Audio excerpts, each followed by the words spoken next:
It's a Chris's only show on Fantasy Baseball today. I'm Chris Towers here with Chris Welsh. No Frank Stanfield, no Scott White this week, but Chris and I are going to get you through the week, and we're going to be talking about rankings today.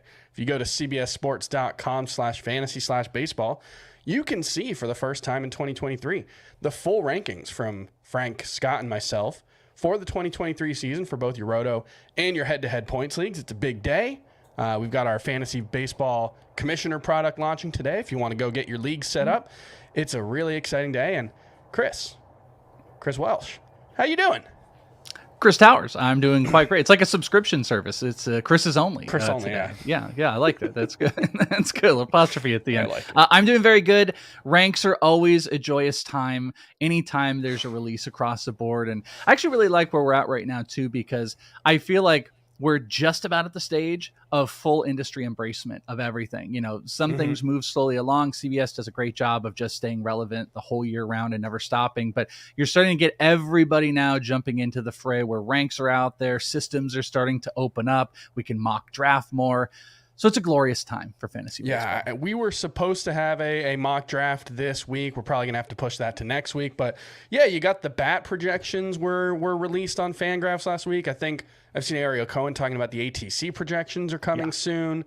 I'm excited to see. One thing I'm really interested to see in the bat is Derek Hardy's very, very smart and very good about making adjustments for these kind of league-wide changes that we've talked about. And he's been like one of those guys who's ahead of the curve when it comes to like when teams change their ballpark dimensions. His his projection system does a really good job of accounting for that, or the humidor stuff. And so I'm very interested to see. I know he had a note that he's going to start tweaking with some of the league-wide adjustments regarding the stolen bases and that stuff. So very excited to see what that all is going to look like. But we're going to talk about Frank, Scott, and I's rankings. We're going to talk about some, unfortunately, Frank and Scott aren't here to defend themselves, so we'll just crap on their rankings. That's the best. That's the best. That's the best situation that we're into. And we've got more data for us too. So they're not here to appreciate, like you were saying with the bat. I'm a bat and bat X, apologist, I suppose. I actually sat with Derek multiple years at the Arizona First Pitch Conference, and I really like Derek and I like what he does, and I like the setup. And there's some big differences that maybe we'll tie into some of this stuff. But yeah, this is like the best. We get all of this stuff. Frank and Scott aren't here. We get to look and just roll our eyes, and we all get to judge without any counter judgment. It's the best. It's perfect. I will say at the top of the discussion, we're going to talk about, take a quick look at just kind of the number one overall player, because there's some interesting stuff there with regards to Roto rankings, especially. We're going to go through some of the bigger discrepancies from the top 100. And then I'm going to go through each position in the second half of the show. And I don't think we're really going to be able to give everyone's rankings for every position. That would be kind of impossible. But some big questions that I've got in looking at the rankings. But one thing that I always think about when it comes to rankings is I don't love the process of rankings just because it's not how my brain works. I'm a big High Fidelity fan. I don't know if you've ever read the book or seen the movie, but that largely revolves around the idea of random top 5 rankings. Top 5 desert island songs and the all this stuff. And I always struggle with rankings because it's it kind of depends on what my mood is. 1, 2, 3, 4, 5 suggests a distinct hierarchy that doesn't necessarily exist. And I think that is also true in, when it comes to fantasy sports, because I look at my rankings and my top 5 in Roto, I've got Ronald Acuña, Aaron Judge, Jose Ramirez, Julio Rodriguez, and Trea Turner. And they're in that order. And that suggests that Ronald Acuña is number 1 and Trea Turner's number 5. So I must like Ronald Acuña a lot more than Trea Turner. But what's actually the case is that I've got Ronald Acuña as a $44 player as my number 1 player. I've got Trea Turner as a $43 player in my auction value. So the gap between there is not quite as big as it actually sounds in 1 through 5. So that's something I always struggle with, is why do you have this player 8 and this player 12? And it's because somebody had to be 8 and somebody had to be 12. Sometimes the gaps aren't as big as they actually seem, right? Yeah, and I struggle with this as well. I'm a little bit more, maybe I'm probably in between. Take someone who just loves ranks and they're I got to rank a gajillion, blah, blah, blah. I'm somewhere in the middle. I do like a hierarchy, My hierarchy, kind of similar to what you're saying, though, exists more in tiers. I'm more of a tier-based guy where I'm going to tell you, like, listen, because I completely agree, because I do prospect rankings as well, and people get very hyped up. You're like, well, listen, this guy's 24, but this guy's 48. And then you just want to reiterate and be like, well, listen, that gap between, that's kind of a tier of players, and you can choose between that. I kind of live in more of that tier-based range, but when we're talking about these type of ranks at the top, I appreciate and kind of can jump into hierarchy, but I really fall off of ranks, especially like overall lists. Position lists, I think, are exponentially more valuable than anything else. Maybe we need a little bit more of a blueprint in the top. I'd say 50 kind of seems right. That kind of gets you on your way and gets going. But also at the same point, like that top 50, the differential between the top 50 players is usually relatively minimal in whatever amount of tiers maybe they are, Chris. Maybe there's like, 6 tiers of players that exist inside the top 50, and picking between the highs and the lows isn't like, it's not earth-shattering stuff, and you don't hate Trea Turner because he's at 5, and you don't love Ronald Acuña more than anybody on the planet because you have him at 1. I also, by the way, on my ranks, I've got Ronald Acuña when we're talking about head-to-head Roto, categories leagues, really. I've got Ronald Acuña at 1, but I got Trea Turner at 2, Ramirez, Judge, and Julio Rodriguez as my top 5. So it's like we all live in the same range. Yeah. I think that 5 is pretty, although I will point out, and we'll just go through the top. I pulled the top 6 for everyone, or for Scott, Frank, and myself for Roto. And Scott goes Judge, Ramirez, Trea Turner, Mookie Betts, number 4, Julio Rodriguez, number 5, Ronald Acuña, number 6. Frank goes Jose Ramirez, Trea Turner, Aaron Judge, Ronald Acuña, Julio Rodriguez, Kyle Tucker, number 6. And I go Ronald Acuña, Aaron Judge, Jose Ramirez, Julio Rodriguez, Trea Turner, and Mookie Betts. So, of the 6 players that we all rank, there are, 7 names in that 6. So not very much disagreement. I think there's pretty much a consensus top 5, although I think it's really interesting that Scott has Mookie Betts at number 4. And so you do have Ronald Acuña at number 1. What puts Ronald Acuña at the top of the list for you? Well, I mean, one of the big things when you look back at this season, obviously the injury had some effects on suppressed power. He was top 15 in an expected home run differential. He was on that top. And think about the amount of games. I think he played 120, 110 off the top of my head. 119, yeah. And in 119 games, he was inside the top 15 of expected run differential, which put him on a positive front. And the big focus was, hey, look at how much power was gone and suppressed from him. What he had only 15 homers, but he stole 29 bases. I mean, he was in like the top portion of the league in stolen bases, and he compensated for it. That's actually something that Bryce Harper always used to do. I always found very interesting about him was when Bryce Harper had like this 4 or 5 year span where he would just kind of alterate, like, I'm not hitting for great average and power here, so now I'm stealing more bases, and the bases would go away, and the power. Mookie Betts kind of does the same thing.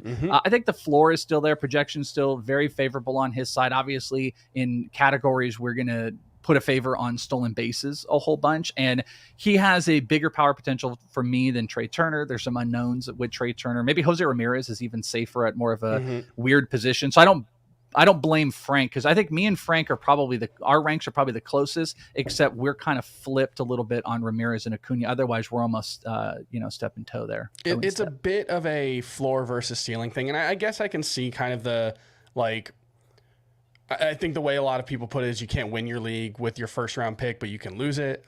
I don't necessarily know if that's true. You can overcome pretty much anything that happens every year, but Ronald Acuña maybe does carry a little bit more risk than certainly someone like Jose Ramirez, who outside of that basically one weird calendar year where he was trying to go the other way and it just sapped his power production, has been metronomic in terms of his consistency. He's just, what you're going to get from Jose Ramirez. Ronald Acuña brings a little more variance to the table, but yeah, I mean, you look at the power wasn't there last season, but he was still hitting the ball really, really hard. 95th percentile in expected WOBA, 86th percentile average exit velocity, 98th percentile max exit velo. So it was more a case, I think, of him, like you said, not having his legs, probably getting on top of the ball a little too much. This is something I remember with early career Vladimir Guerrero Jr. when he was hitting way too many ground balls, and one explanation I think from his personal batting coach was something like, his weight was making it harder for him to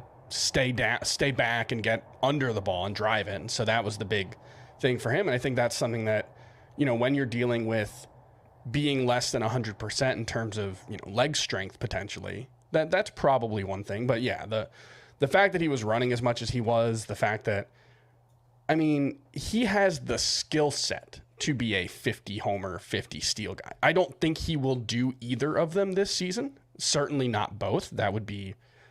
Has anyone done that before? I don't think anyone's gone 50-50 before. No, what didn't like Canseco go like 40-40? 40-40's happened a few times. Alfonso Soriano, Alex Rodriguez, Jose Canseco. That's happened a handful of times. But yeah, I mean, Acuña has both 50 homer and 50 steal upside. Is I think the way to say it in terms of the skill set. It's unlikely he gets to either one of them, but like if anybody could, I guess. Yeah, and we're also kind of like we're sitting in this place too where you're looking at these guys that where we have 30-30 potential. 30-30 potential is like a whole new like world now. You know what I mean? Like you want to play for that 30-30 in categories, and how many guys really have that top end potential? There's maybe 4 or 5 that we're really looking at, and it actually kind of brings me. I'm really curious about for you. Not to belabor all of this, but Trea Turner, you have Trea Turner down at 5, I believe it is. And Trea Turner, as far as draft champions go on NFBC, is the #1 overall player, almost 30 drafts through. I've kind of struggled a little bit with him. The new destination where he's going to hit, I think, is a little bit in question. But like, what put Trea Turner down for you when a lot of the, higher dollar leagues, even though maybe the format's a little bit different, like when, he's #1, what put you down him there at 5?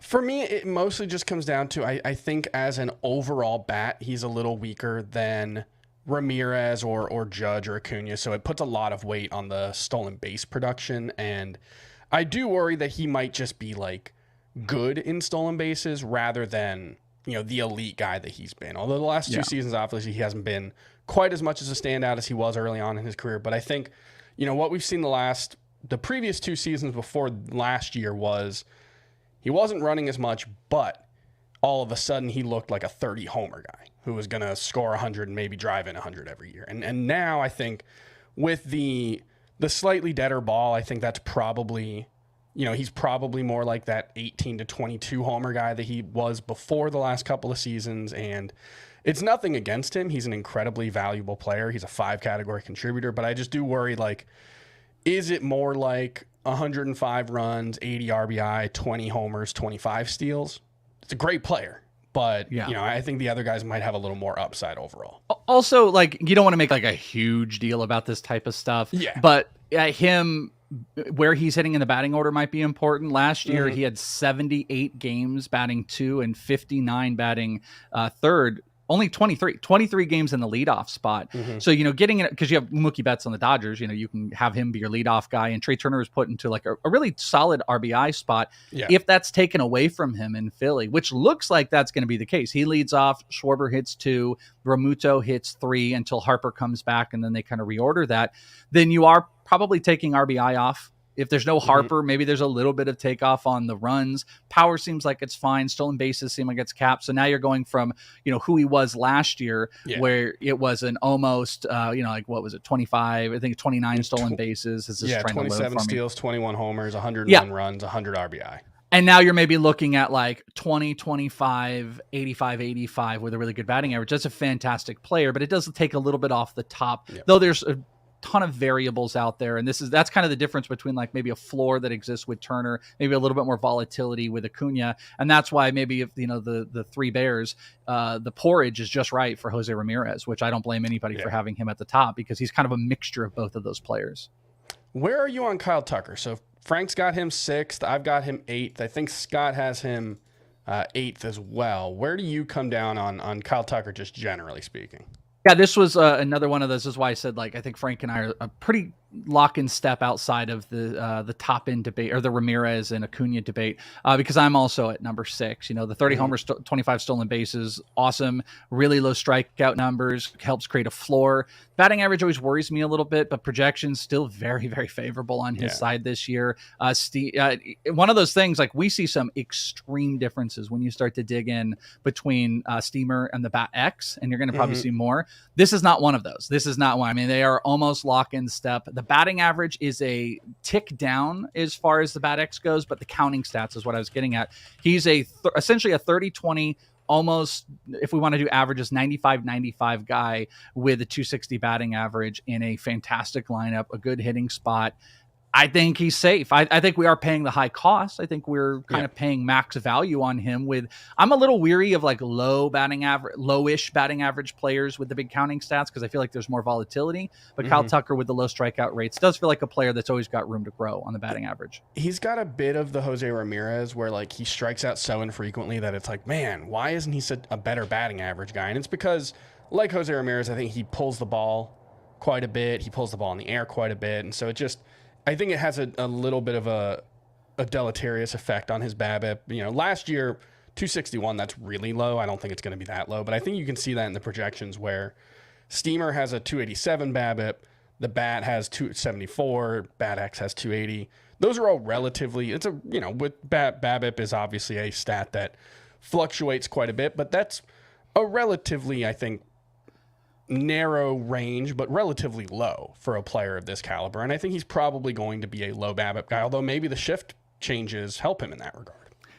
I think it's and I think so. I think that's one of those. A lot of people are speculating that the shift could work in his favor. I think a fascinating debate down the line is, because I appreciate that a lot of, I think all of you guys, no, not Frank, but you and Scott have already kind of planted your flag on this for Mookie Betts. I think Mookie Betts versus Kyle Tucker, if you get into the player debate territory, is a really fascinating one, because Kyle Tucker seems to maybe have the upside on, is a little sexier as far as like the counting stat totality goes, especially with the stolen bases and stuff.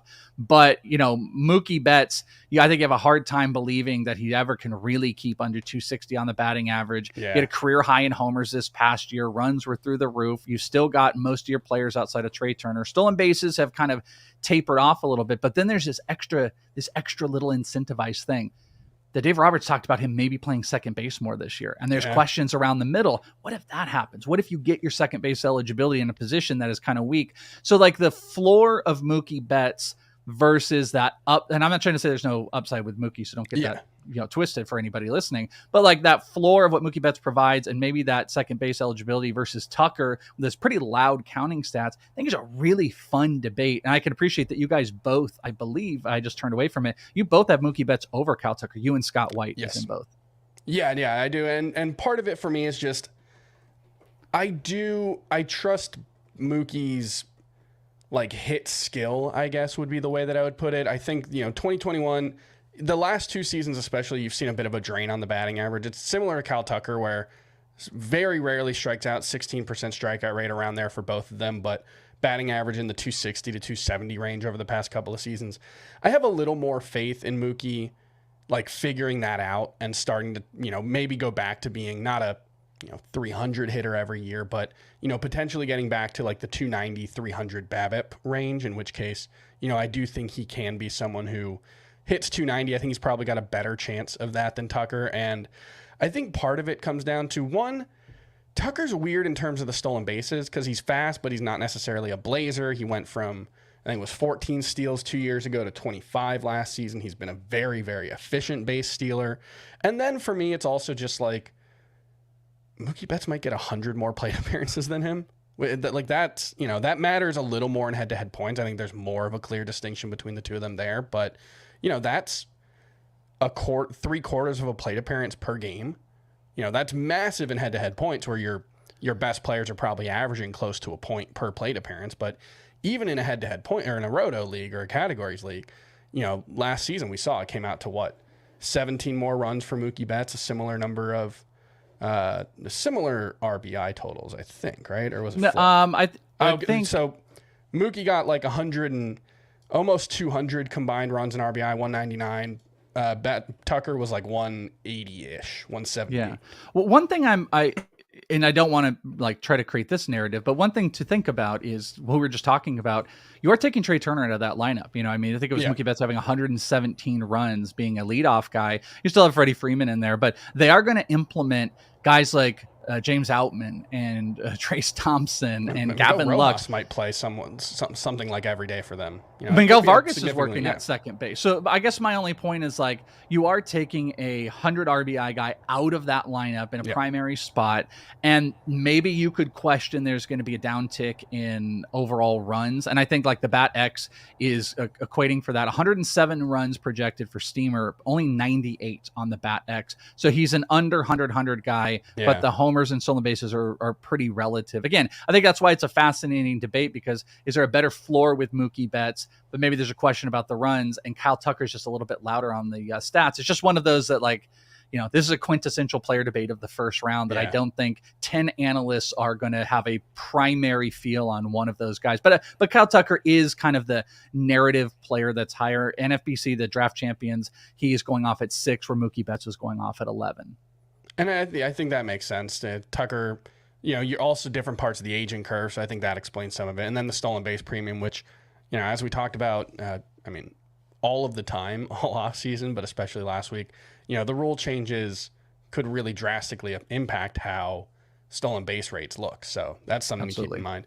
I want to move on to some ranking discrepancies from the top 100 that stood out to me in looking at them, and just kind of get your thoughts on where you rank. And I think the first one's really interesting because last week on the show, Scott was talking about how because we expect stolen bases to be more prevalent, he's a little less worried in the early rounds about making sure he gets his stolen bases. And I think that's reflected in Rafael Devers, who ranks 11 for him versus 21 for Scott. Now, Rafael Devers is, I think, at the very least, a 3 category and probably a 4 category stud. I mean, the counting stats last season were not where you want them to be for a player of his caliber, but he's going to hit for power. He's going to hit for batting average. You're not going to get any stolen bases from him.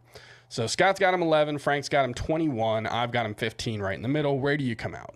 I am at 20, so I'm me and Frank are kind of lock in step there. I actually found it really difficult. Third base is like so top heavy, and then it really it's like a funnel. It just goes whoop. It's a really quick funnel that starts to go down. But that top end of Austin Riley versus Devers versus Manny Machado, I really think is tough, and I wouldn't kill anybody on any side that they wanted to take. I think I like Austin Riley a little bit more this year, which I put him ahead. I am taking a little bit of team context in. I do think, though, the Red Sox have sneakily brought on some okay contact play. I mean, Justin Turner, Kike Hernandez is going to be out. Like, there's a couple interesting guys that are going to get in position for RBI opportunities, but I feel like Atlanta's offense is just better. And Austin Riley really proved to be a consistent hitter. So I put him above. Manny Machado, I think, kind of speaks for himself as well. I like Devers, but in my own personal ranks, I tiered out those 3, and Devers came out a little bit lower. I do agree with the assessment that stolen base might be a tiny bit more prevalent throughout drafts, but it just doesn't deter me personally from still getting the top end. I've kind of been of the ilk for a couple of years now that it's like, yes, this is true, but those top end stolen base guys in the first couple of rounds, there's a reason that they're there. The consistency is what I want to pay for. So I'm much more likely to pay for consistency with higher stolen bases on the top end.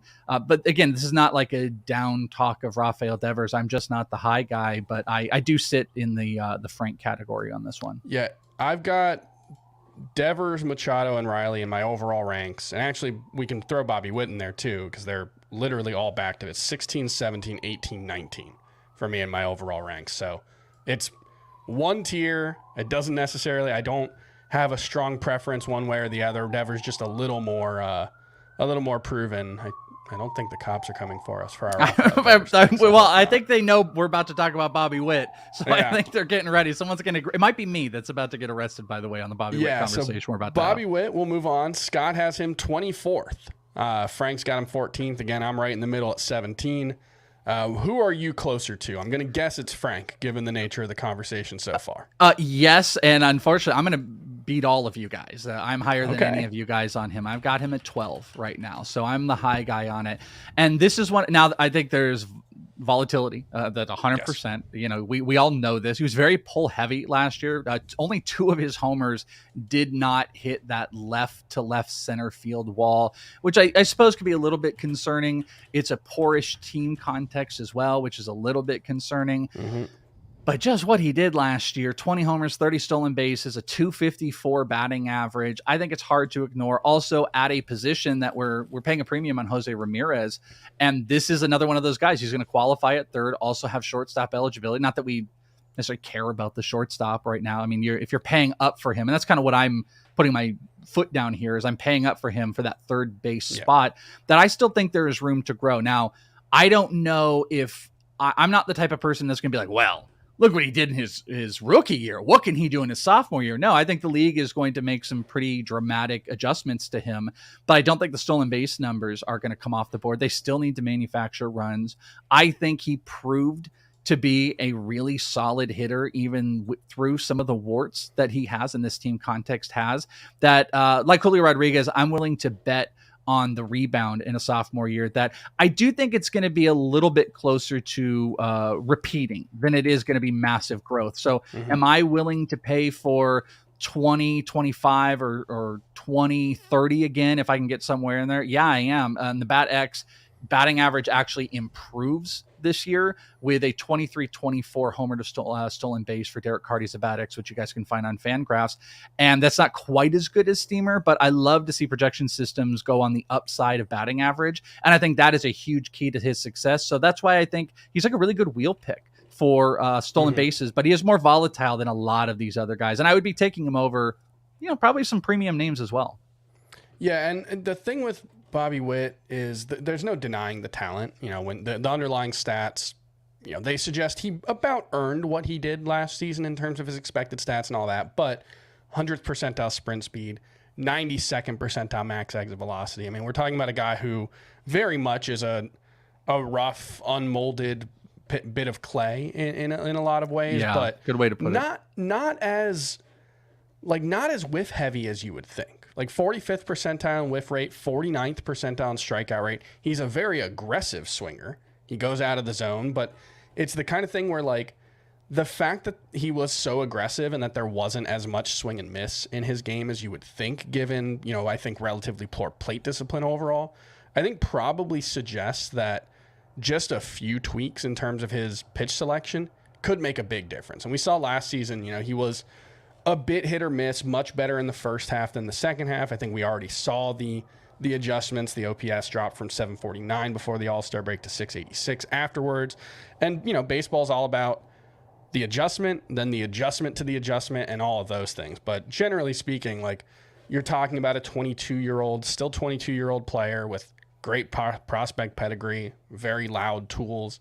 It's a type of player that, like, it's not a bad idea to bet on.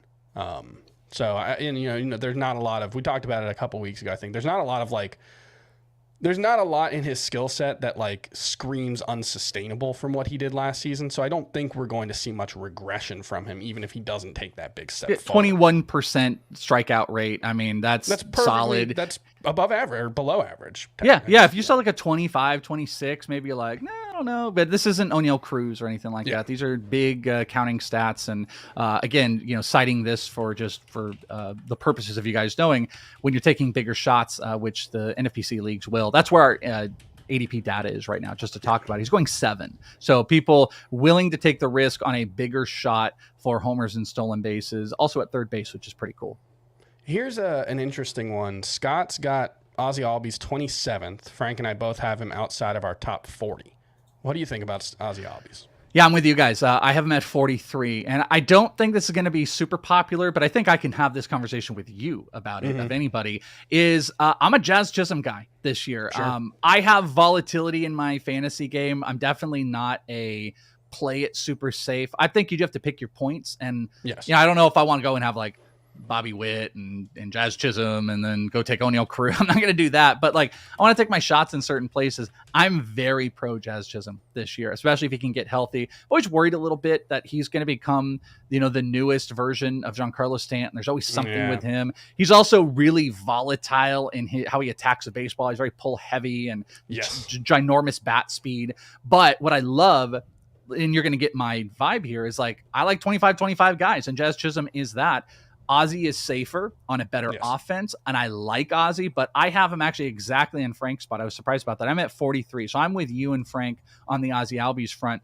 but I have Jazz above everybody. He's my top second baseman for willing to take a shot, because I think there's kind of a big crew. I don't want to overpay or anything like that, but I also think there's just kind of a crew of guys. It's like, hey, if I miss on, Albies, do I think I'm losing anything with Altuve? Nope. Do I think I'm losing a ton with Marcus Semien? Batting average, but not really anything else across the board. So I think it's kind of a bigger tier. So I don't see the need in overpaying for Ozzie Albies, when there have been some questions about where he bats in the order, though Dansby's gone, a little bit of injury stuff. If he gets back to being a high, good stolen base and home run guy, he's going to be exponentially valuable. But I'm citing on Jazz Chisholm. One of the few instances where I'm really pushing my chips in on a player on a worse team, because I do want to have a focus on, letting the edge be a player that's on a better team with more run and RBI opportunities. This just kind of isn't one of those cases.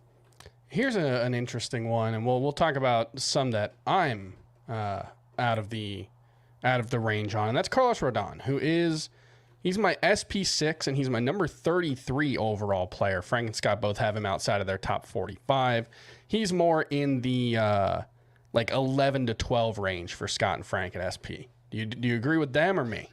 Okay, so let me take a look, because I will tell you this: I am lower on Rodón than most. Okay. Where did you say they had him at pitcher? 11 and 12.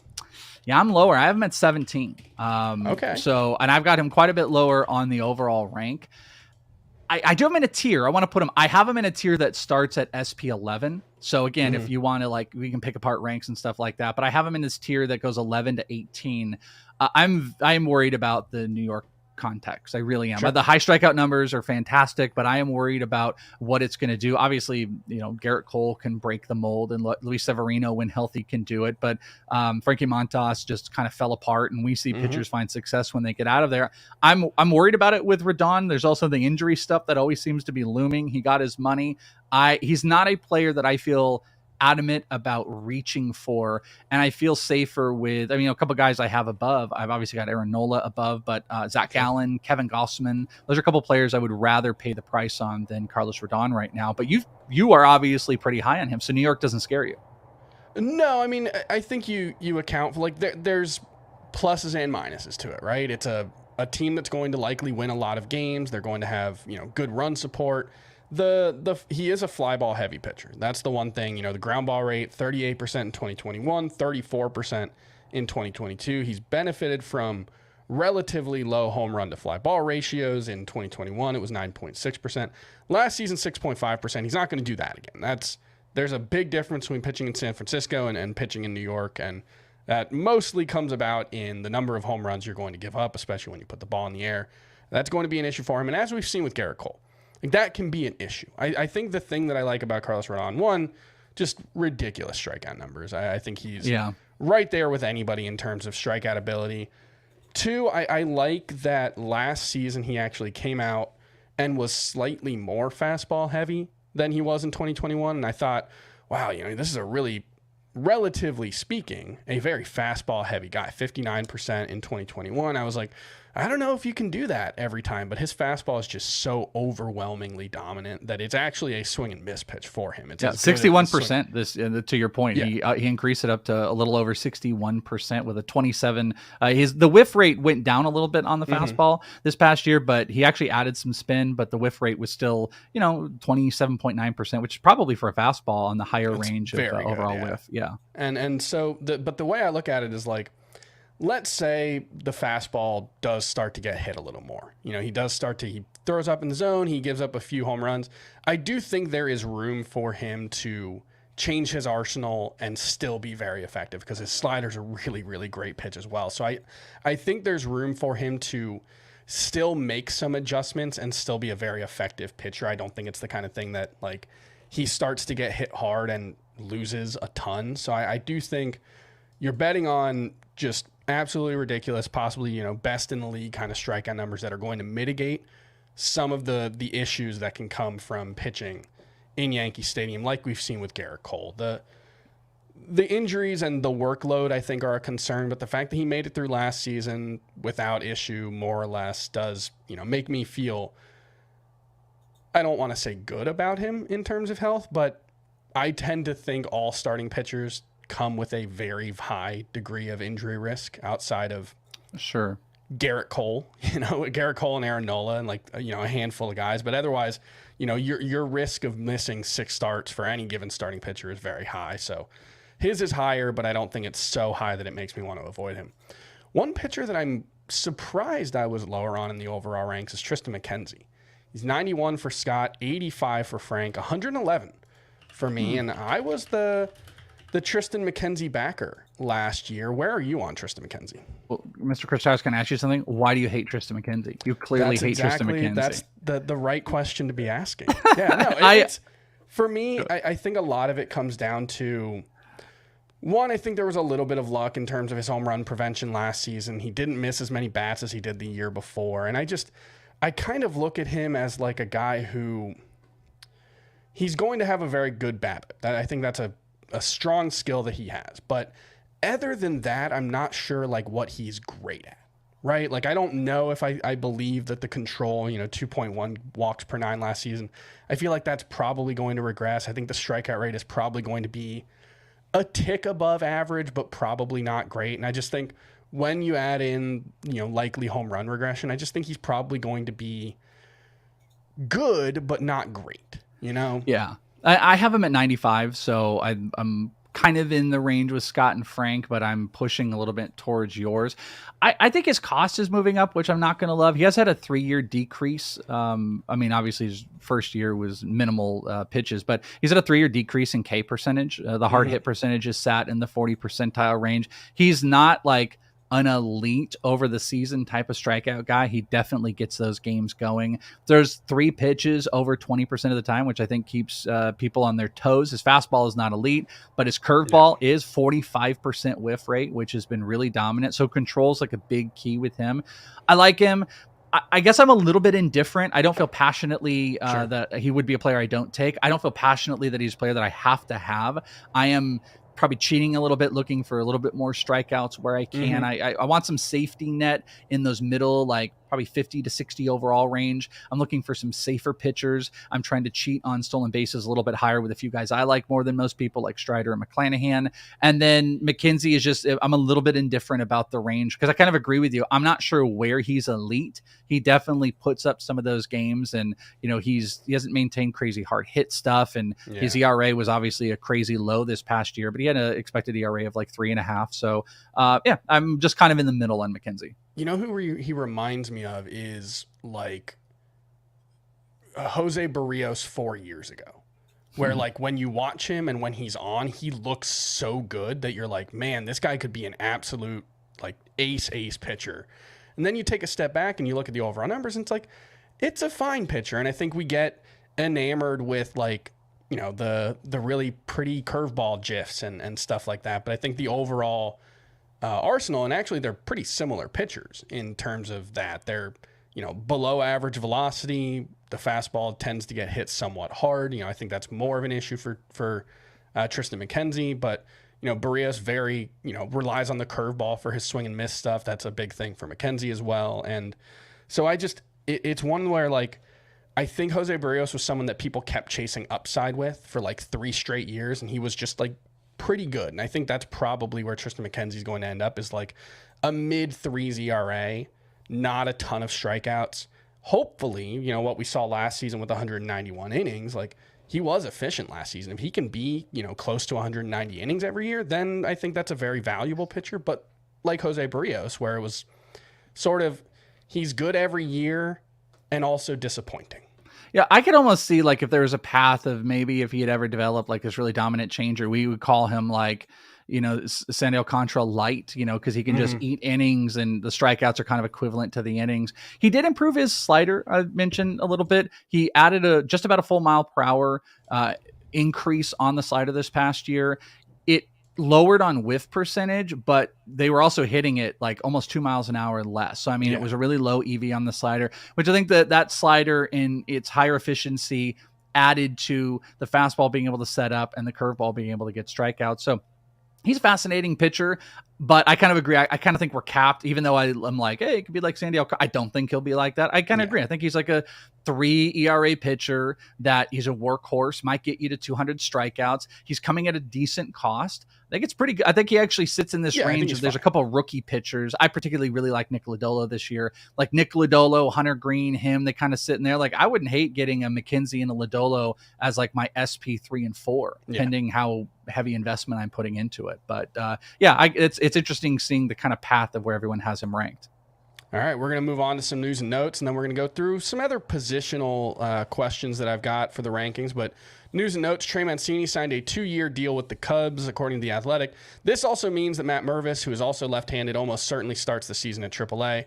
That's frustrating. I know a lot of people like him as a breakout candidate. Would you still draft him later in your drafts? Yeah, I think it's fine. It's funny because Frank texted me this immediately, and he texted me and he went, no, because we had this conversation. I've been a little bit more loud about this, and Frank turned it into a different thing we talked about on here.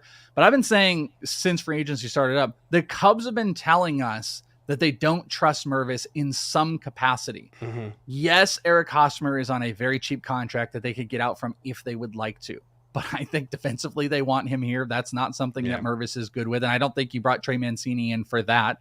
And it's a clubhouse leader as well. And then they bring in Trey Mancini, a second piece who's probably going to be more of a primary DH. They're telling us something that maybe they want more control. Maybe they want Mervis to prove a few more things that he didn't in the AFL after his 3 stops. They're just telling us something. Does that mean that Mervis will not play? No. If he has a great spring, it's going to be hard to keep him off the roster. If he has a great spring and then they just send him down anyways, and he has an awesome April in AAA, he'll come up. So I think in deeper leagues, more than willing, but I am more pessimistic on Mervis, I think, than everybody kind of else is right now. Any interest in Mancini for your mixed leagues? Minimal. Yeah, minimal. Like late flyer, maybe corner infield or something like that. All right. Frankie Montas is expected to miss the first month of the season dealing with shoulder soreness. That's a scary sign when it's January and we're already talking about, well, he probably won't play until May, especially given how his season ended. I mean, he's worth drafting, but how low does Frankie Montas move? Pretty low. I got to tell you, it's moving into the territory where not interested. I think especially in those like NFC leagues where you don't have an IR spot.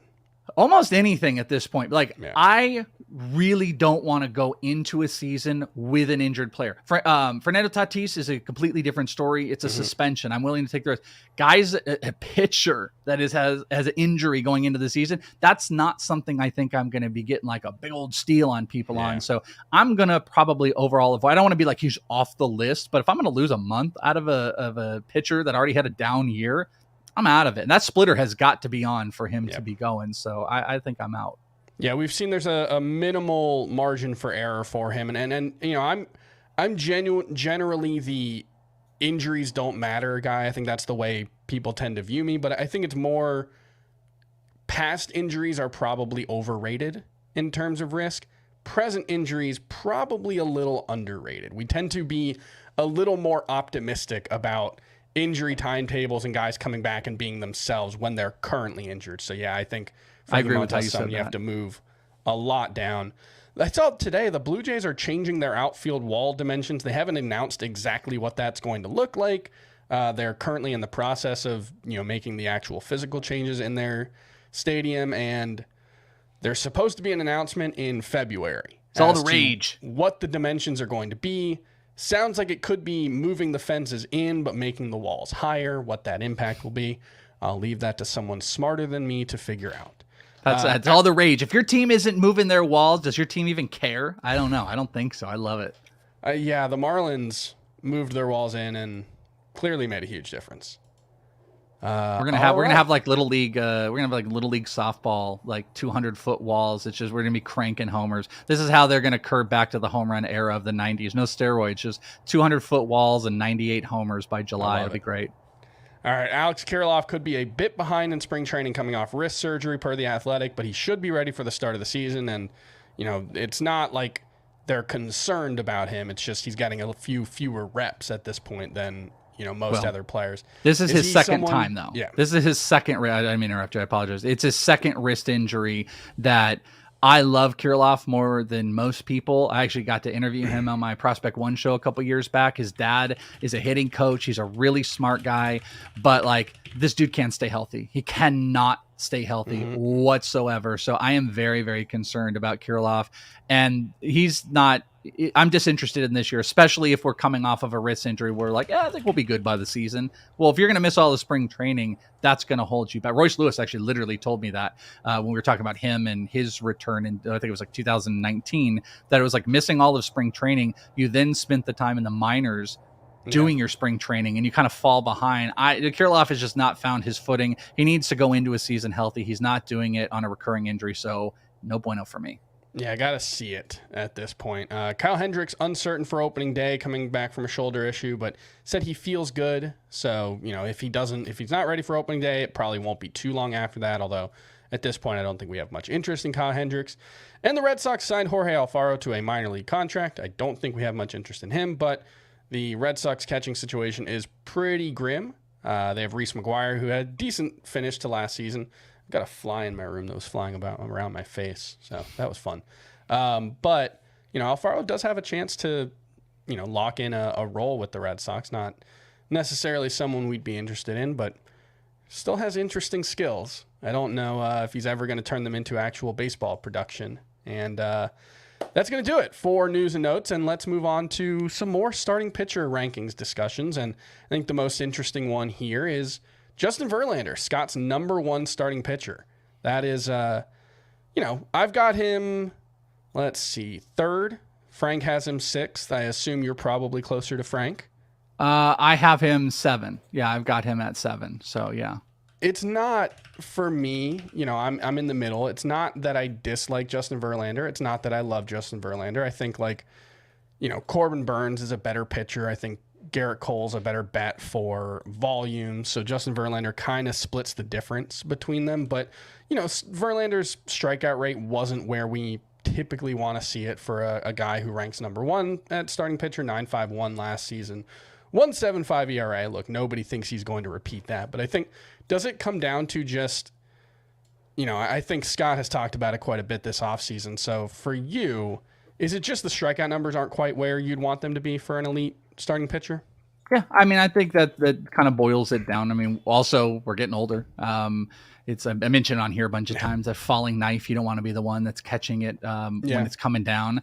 But he is kind of bucking that trend and curbing that. And but it was 175 innings. He hadn't pitched under 200 innings. I mean, my God, pretty much 2015 was the last time he'd been under 200 innings in a full season marker. But the strikeouts went below 10 at 9.5. He's still a great elite pitcher, but I don't feel adamant enough, especially with a change in destination. That doesn't correlate with me of changing teams and going over to the Mets and leaving that. A Mets great offense. I don't want to be that's much different than what he had in Houston, but I think team context and adjustments and going into a much bigger market, that there's something there. So I can't talk myself into him going back to being number one outside of he has just been consistent his entire career. I got him at 7, which I thought was pretty aggressive. NFBC is the 11th starting pitcher going off the board, technically the 16th pitcher in those draft champions. Yeah, exactly. So I think it's solid, but he's not in my top 5. I'm going a little bit younger inside my top 5, to be honest with you. Is Garrett Cole number 1 for you, though? He's not. It's actually Corbin Burns, but I've got Burns and Cole as the 1-2 tier. I think those are the top guys. I think they belong in the same territory. Good strikeouts. You could talk about team context, which can get Cole maybe the edge, but there's just a part of me that still feels that blow up that is going on with Cole. And the obviously the ballpark factors really don't necessarily work in his favor, but it's huge strikeout numbers. I just think they're 1 and 2. I'm just banking a little bit more on Corbin Burns, but I will point out both are not in my draft peripheral. I am not looking to draft either one of those. I probably on an overall have them lower than most. I'm not sure about you guys. Points would completely be different here, but I probably have them a little bit lower than most. Yeah, I've got, let me see. I'm looking at, I've got Cole and Burns are 21 and 22 for me. So, there's a decent chance I'll end up with him. And I actually like the kind of, we call it hero RB in football. I think the way I think about pitchers and running backs is very similar, where I want like one or two really good ones, and I probably want to avoid, in football, we've called it the RB dead zone, which is like rounds 3-ish through 8 are where like historically running back tends to be just a bad return on investment.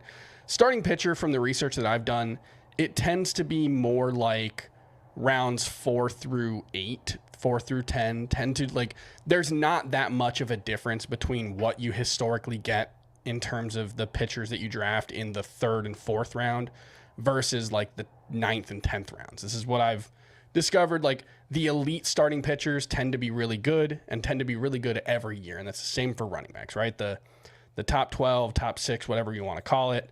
And we've had this argument, and I throw these numbers out every year, and I'll do my research again soon and make the same argument I always do. But it's basically like, you want one or two really, really good pitchers, and then I think you want a lot of guys in the like 150 plus range is generally how I tend to view it, but 100 plus. So that's, I'm probably more likely to take one of the aces than, I think most people on our show for sure. And then the other question I want to ask you at starting pitcher before I move on, does Shohei Ohtani belong in the top 12? I've got him at 12. I'm the only one with him in my top 12. Am I being too aggressive? You're not. I've got him at 10 on my list as far as an SP. I do. I mean, what he's done has kind of just broken the mold. And it also comes back to, like, I would reiterate, we talk about, hey, number one, if you play in a daily moves league and Ohtani is one player, he is the number 1 overall player in fantasy. And there's just no discussion about it. He is the guy. It's almost trite at this point. Like, I want to talk and I want to do mocks in different ways when I do, you have to differentiate when you do mocks and be like, is this a daily or a weekly transactions? Because just Ohtani has to go at number 1 at every point. But yeah, I mean, elite strikeout number, almost 12K per 9 last year, walks lowered, elite ERA 2.33, an xFIP of 2.65, which was elite. He had 28 starts this past year. Obviously, he's going to get maybe a tad bit less if they're going to run out 6-man rotations, but I don't know. The 28 starts makes me feel pretty good. The strikeout numbers also elite. He had 15. Think about this. He had 15 wins on that Angels team. Who tried their best. Tried their best to improve the offense this year, maybe a little bit more health. So, yeah, I think he's in that top 10 category, maybe a little bit more volatile than others, but single pitcher Ohtani is top 10, top 12 guy, I think, pretty easy. Yeah, I think a couple of things that impact his values. One, he inherently has higher risk in terms of injury because he's doing both. Sure. No other pitcher in baseball has the risk of spraining their ankle on first base. That's a risk for him. I don't think it's the biggest risk for him. I think it's funny. I actually look at a bigger risk. I was just about to say, I look at it the inverse, that it's the pitching to me that makes the hitter more susceptible, because we're actually paying a higher cost for just hitter Ohtani. I think people are going to jump in, even though he's util only. The stats are ridiculous. You're paying higher cost for util only Ohtani than pitcher. And it's the pitching that I think is exponentially more dangerous for that hitter version of Ohtani, which, by the way, I continuously hate talking about this person as two different people. But yeah, the other thing that I think impacts his value as a pitcher is just you're probably going to draft him as a hitter. If there's only one, if you have to make that choice every week, you're probably going to use him as a hitter more often than as a pitcher. So I think that just kind of, might drive his pitcher value down when we're talking about it. You're less likely to use him there. I don't know if that factors into the way other people rank him, but that's just one other thing I would think of. When you look at him in a weekly, let's say it's one Ohtani, but you look at him from a weekly standard, what is your approach on him? Because I think, the hitter approach and the pitcher approach are kind of becoming a little bit easier if they're individual players, but in a weekly league, I own him in Scott's Dynasty League. Yeah. And 9 out of 10 times I'm using him as a hitter on a weekly basis, unless you can try to get tricky and you can really get that Monday and Sunday start with a push or something like that. But I mean, where do you think his sweet spot is in a weekly league? Because he's probably 75% hitter in those formats, and you almost have to look at him as a primary hitter, not even a pitcher. I would think that's probably the way you use him. I think there are a handful of circumstances, mostly the rare occasions. I think there might have been 1 or 2 times where he got 2 starts last week, and the The Angels last year did, towards the end of the season, they went to more of a modified 6-man rotation where they were willing to skip someone to get him on the 6th day rather than just going on the 6th pitcher, which it's a mild impact, but if they did that over the course of a full season, it might mean 4 2-start weeks instead of 1 or 2. I think the other situations would be like if they only have 5 games for hitting and he's starting as a pitcher, that might lean it towards him being a pitcher, and then the short weeks. Week 1, if you play where it's only Thursday through Sunday or whatever it is, and he's starting as a pitcher, I think you definitely use him as a pitcher there rather than a hitter. But is he top 10 overall to you? That version? Yeah. Yes. Okay. Yeah, I think either way, especially in Roto, because the speed power is so valuable, and I think there's potentially some room with the shift changes that he could be a little bit of a better batting average source as well. Let's move on to catcher, and we'll see how many positions we can hit. We're obviously bumping up against it, so I'll try to just get one question for each position. We'll just see how many we can get to. And I think the big one at catcher is Scott and Frank both have a fairly significant gap between JT Realmuto and Daulton Varsho in JT Realmuto's favor. $25 JT Realmuto for Scott, $20 Daulton Varsho for Scott, $28 and $22 for Frank. I've actually got Varsho as my number 1 catcher. And it's very close, $1 difference between them in terms of auction values. Am I getting over my skis on Daulton Varsho? No, I don't think so. I do have Realmuto as my number 1, but I don't have a big gap. I'm actually looking at my ranks right now. I have them within 10 spots of each other on my overall. So they're in that range. And you can make the Realmuto saved a lot of his value on the way uptick on stolen bases. I think if the stolen bases didn't exist, and I'm not, hey, breaking news, great analysis, but like if he didn't have those stolen bases, this wouldn't even be a conversation. Yep. But he did have those stolen bases, and he continues to prove it. But Varsho does too, and Varsho is going to be probably moving around. Might play more catcher than we think. He's going to be in the outfield. Hopefully the team is going to still let him run, and it's a big power guy. I really just think they're kind of 1A, 1B, and then you got Adley Rutschman you kind of throw into that top tier when you're looking at like, top elite hitters. But Adley might look like more of a version of Realmuto without the stolen bases. So you could argue that Varsho and Realmuto are just the top tiers. I don't see a need for a huge differential between them. All right, let's move on to first base, where pretty much everyone agrees on the top 5 in some order. The Freddie Freeman or Vladimir Guerrero at number 1, Paul Goldschmidt or Pete Alonso at number 3. Where do you come out on those? Are you Freeman over Vlad and Goldschmidt over Alonso, or vice versa? I am Vlad at the top. Which I will tell you, this has actually been my biggest struggle position at this top, where there was a time where I had Goldie at the top, and I think it was warranted, but I settled with Vlad on the top, Freddie Freeman at 2, and then Alonso, followed by Goldschmidt. So that's how I paired them out. I think it is crazy close, but I kind of do agree, like, bad year of Vlad was still a pretty good year, and there's some pretty considerable, like, changes that he can make and getting the ball back up in the air a little bit, and projections like fly on that as well. And Freddie Freeman is just so safe. So I think all those guys are just like 1A, 1B, 1C, and 1D, and it's a great spot to be in. But I am Vlad, and then Freeman, and then Pete Alonso. The one thing with Freeman, and I wonder how it's going to be impacted, is he always steals a handful of bases in a way that's not like super projectable, but he had a career high 13 steals last season, which is, you think going to the analytically inclined Dodgers wouldn't be the case, but he's one of those guys, kind of like we talked about with Bryce Harper, where when he's hitting more singles and doubles and rather than home runs, he runs a little bit more. And I could see compensating. He's such a smart base runner. He's such an efficient base runner over the course of his career that, like, I could see that being a situation where he steals like 15 bases with the new rules and just takes advantage of it being a little bit easier. So that's one thing in his favor. And something I would add in with him just real quick, also interesting, is he was hitting in the 2-hole more than any other spot, but it was 83 to 76 games between hitting 2 and 3.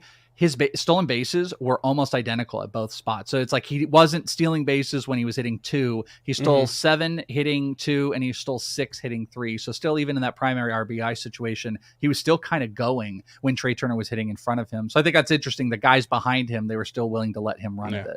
That's a good one. All right. Second base, it's Altuve for Scott and Frank at number 1. I've got Marcus Semien number 1. Are you on Altuve? Do you trust the stolen base increase for him last season. I think he got to 21. And the other question for me that might just explain the gap between them is, do we think Marcus Semien's just going to be a slow starter from now on with the new ball and how it affected offense in April league-wide last year? I kind of wonder if he will be. I think that could be easy to bake in, but boy, the thing that makes you feel good about him is he knows how to build it back up. Like he was really able to kind of like recompensate for that missed time, that horrid April that he had. But I mentioned before, I'm actually a Jazz guy. I like Jazz at the top. Okay, little smooth Jazz. So that's my top guy. And then it's Altuve. So if we want to like not have Jazz in the conversation, then we're going to go to Altuve. I don't believe a repeat of those exact stolen bases is on the table. And that's if I did, I think I would have Altuve at the top because he is safe as safe can be. So I think it's tier one of Chisholm and Altuve in my mind. And then Albies and Semien exist in tier two. All right. We already talked about the third base question that I was going to ask you. That's the Bobby Witt question. So we'll move on to shortstop. How are you handling Fernando Tatís coming with that suspension? I want to draft him. Probably not drafting him. He's going to keep moving up. He's going inside right around the top 20. So you have got to expend a top 2 round pick for him. Projections are insane on him, obviously, on this year. I actually think he's a great buy in Dynasty overall because there's just a lot of negativity that's surrounded by him. I am willing to do it, especially in like, let's take a 15-team Roto and I have like the third pick and it comes back around and he's falling. I just don't want to overpay for a month's missed production, except in smaller leagues. I'm way more likely. If I'm playing in a 10-team league, I am going to overreach for Tatís because that's going to give me a little bit of an advantage. Maybe even 12-team, if we're being honest. 12-team, I might be willing to pay the cost. 15, I think it's a little bit tougher. You could definitely make do and you can definitely get going with it, but I'm probably not going to have as many shares. But I would love to. I would love to get my my late April on or May on stats of Fernando.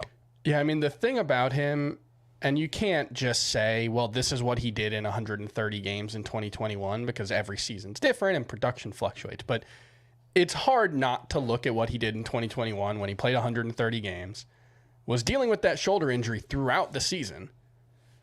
42 homers, 99 runs, 97 RBI, 25 steals, 282 batting average. Those are his numbers in 132 games. Like that's just, if he does that in 130 games this season, that's probably first round value. That might be top 5 player value. Oh, I think it's easy first round value. I just think that the only thing you're also attaching to him just is a little bit of a question with whatever it was, the ringworm and blah blah blah. This like what effect did that have on here? There's a lot of protection in that lineup. There's a lot of potential to be hit in or to hit guys in, and he is an elite athlete, and he's probably going to be out for blood. I mean, this dude is going to want to prove everybody wrong. But you have that slight little thing in the back of your head. Some people in his locker room, based on the quotes that came out last year when he got suspended.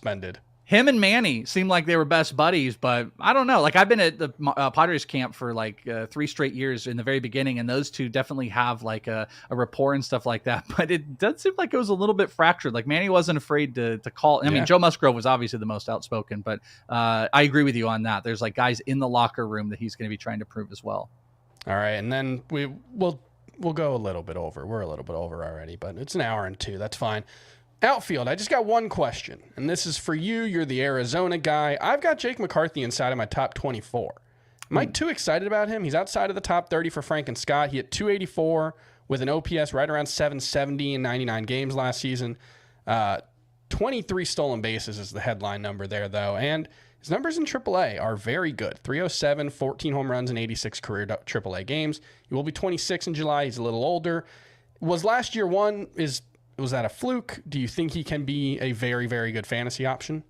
Well, I have him just a little bit outside of yours. I think I am higher than them. I'm more in your camp on this. I believe I've got him at outfielder 26 right now. So I'm just a little bit outside of where you are.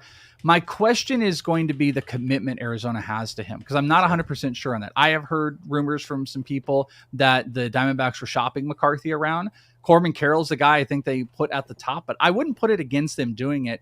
Here's the deal. Like, I don't think it's ever going to be an elite power guy, but if Lovello is comfortable with this team to continue to run, they might lead the league in stolen bases if he allows it, because you're talking about Rojas and McCarthy, 20 stolen base guys. Corbin Carroll, I legit think can go 30 this year if he hits well at the top of the lineup. It's just going to be the commitment with the amount of guys that they have out there. I'm worried about a little bit of platoon. There's a lot of lefties that are in that lineup, but I think it's worth the risk because the overall cost isn't insane. And outfield is the worst this year. So I will take more risks, and that's why I've got McCarthy up there, because I mean, even on the lowest of projections, you're looking at the Bat X putting him at 28 stolen bases, which is actually, I was about to say this, that's higher than Steamer. So I'm very much in for McCarthy being able to do it. I'm a little bit worried about how the team treats him, but I'll take the risk.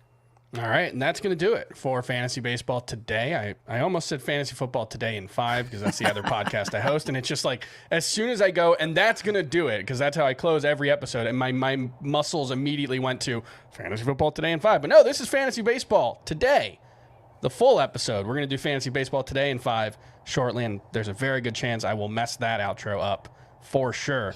For Chris Welsh, I'm Chris Towers. We'll be back tomorrow. Talk some first-year player draft rankings. We'll see you then.